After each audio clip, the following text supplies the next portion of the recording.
కృష్ణా జిల్లా మచిలీపట్నంలో వెలుగులోకి వచ్చిన కీచక అర్చకుడు నీచ బుద్ధి. ఇంటర్మీడియట్ చదువుతున్న ఒక యువతి అనారోగ్యంతో ఉంది. ఆ యువతికి నీరసం వికారంగా ఉన్న పెద్దగా పట్టించుకోలేదు. ఒంట్లో కొంచెం నలతగా ఉండటంతో తల్లిదండ్రులు ఆమెను డాక్టర్ దగ్గరికి తీసుకువెళ్లారు. వైద్యులు పరీక్షల నిర్వహించి ఆ యువతిని గర్భవతిగా నిర్ధారించారు. యువతి తల్లిదండ్రులు ఒక్కసారిగా షాక్ తిన్నారు. ఇంటర్మీడియట్ ద్వితీయ సంవత్సరం చదువుతున్న యువతి పెళ్లి కాకుండానే గర్భవతి కావడంతో తల్లిదండ్రులు బాధపడుతూ ఆ యువతని నిలదీశారు. యువతి జరిగిన విషయాన్ని తల్లిదండ్రులకు చెప్పింది. మచిలీపట్నం లక్ష్మణాపురం దగ్గరలో ఉన్న రామాలయంలో అర్చకుడిగా పనిచేస్తున్నాడు. ప్రతిరోజు రామాలయంలో పూజలు చేస్తూ దేవుని స్మరిస్తూ ఉంటాడు. భక్తులు అందరూ ఆ పూజారి వద్దకు వెళ్లి ఆశీర్వాదం తీసుకుంటారు, కానీ ఆయనలో ఉన్న కీచక బుద్ధిని ఎవ్వరూ గమనించలేదు. భక్తి శ్రద్ధలతో ఉండాల్సిన అర్చకుడు బరితెగించాడు. అర్చకుడి నీచపు బుద్ధి అర్చక వృత్తికే కళంకం తెచ్చింది. 45 ఏళ్ల అర్చకుడు తన భార్య, పిల్లలతో మచిలీపట్నం నిజాంపేటలో ఉంటున్నాడు. ఇంటర్మీడియట్ ద్వితీయ సంవత్సరం చదువుతున్న యువతి అర్చకుని కుటుంబంతో సన్నిహితంగా ఉంటుంది. అర్చకుడి భార్య ఆ యువతిని తన కుటుంబంలో ఒకరిగా, ఇంటి మనిషిగా చూసుకుంటుంది. కానీ అర్చకుడు మాత్రం వక్రబుద్ధితోనే చూశాడు. దీనిని భార్య ఏమాత్రం గ్రహించలేదు.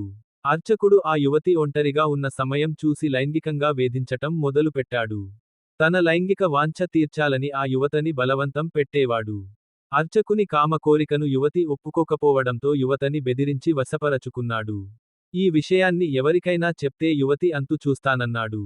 ప్రతిరోజు రామాలయంలో దేవునికి పూజలు చేసి పాపానికి పాల్పడుతున్న ఆ పూజారి ఆటకు దేవుడు ముగింపు పలికాడు. అర్చకుడు యువతితో శారీరక వాంఛ తీర్చుకొని గర్భం దాల్చడం బయటపడింది. దీనితో తల్లిదండ్రులు అర్చకుడుపై మచిలీపట్నం ఆర్పేట పోలీస్ స్టేషన్లో ఫిర్యాదు చేశారు. తల్లిదండ్రులు ఇచ్చిన ఫిర్యాదుపై విచారణ చేసిన పోలీసులు కీచక అర్చకుడుపై ఫోక్సో కేసు నమోదు చేశారు. నిన్న అంటే 18/3/2026 మచిలీపట్నం నిజాంపేటకి సంబంధించిన ఒక స్త్రీ వచ్చి తన మైనర్ కూతుర్ని తన ఇంటి ఓనరే రేప్ చేశాడని ఒక రిపోర్ట్ ద్వారా ఇవ్వటం జరిగింది. అమ్మాయి చదువుకోవటం వల్ల, అమ్మాయి ఎగ్జామ్స్ ఉండటం వల్ల నిన్న ఎగ్జామ్స్ కంప్లీట్ అవ్వాయి కాబట్టి ఇప్పుడు వచ్చి ఇస్తున్నాం అని చెప్తూ ఇచ్చింది. ఆ రిపోర్ట్ సారాంశం ఏంటంటే, ఆ మైనర్ గర్ల్ని నిజాంపేటలో పేరెంట్స్తో పాటు అమ్మాయి అద్దెకుంటుంది. అద్దెకున్న ఓనరు గత డిసెంబర్ 2025 డిసెంబర్ 31ని అతని భార్య, అతనుకున్న 2 ఫీమేల్ కిడ్స్ చిల్డ్రన్స్తో బయటకు వెళ్తున్నాం బందర్ సెంటర్కి, కోనేరు సెంటర్కి, నువ్వు కూడా రామ్మా అని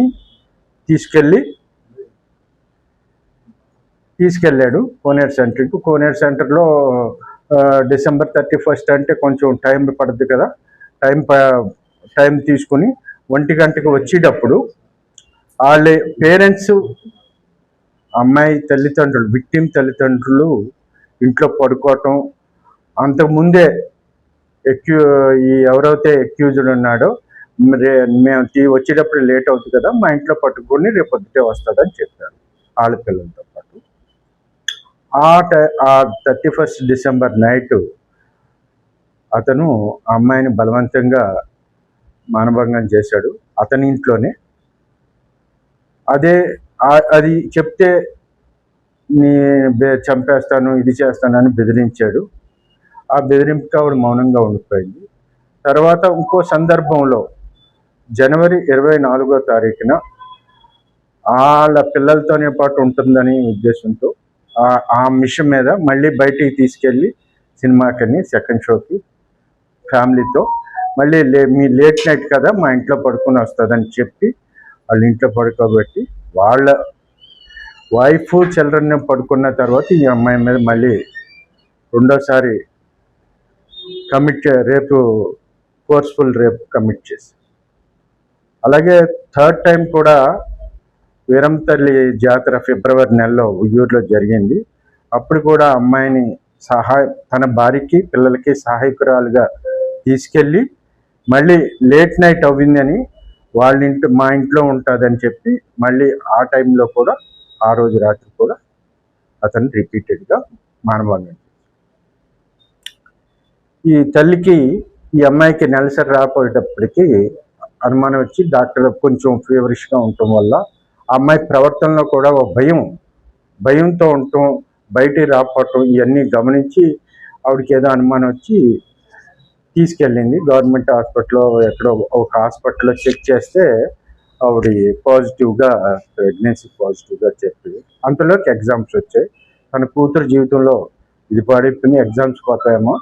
ఎగ్జామ్స్ అన్నీ అయిపోయిన తర్వాత పోలీస్ స్టేషన్కి వచ్చి నిన్న మాకు ఆ అమ్మాయి తల్లి వచ్చి రిపోర్ట్ ఇచ్చింది. దీని మీద అతను ఒక దేవాలయంలో అర్చకుడు, పూజారి.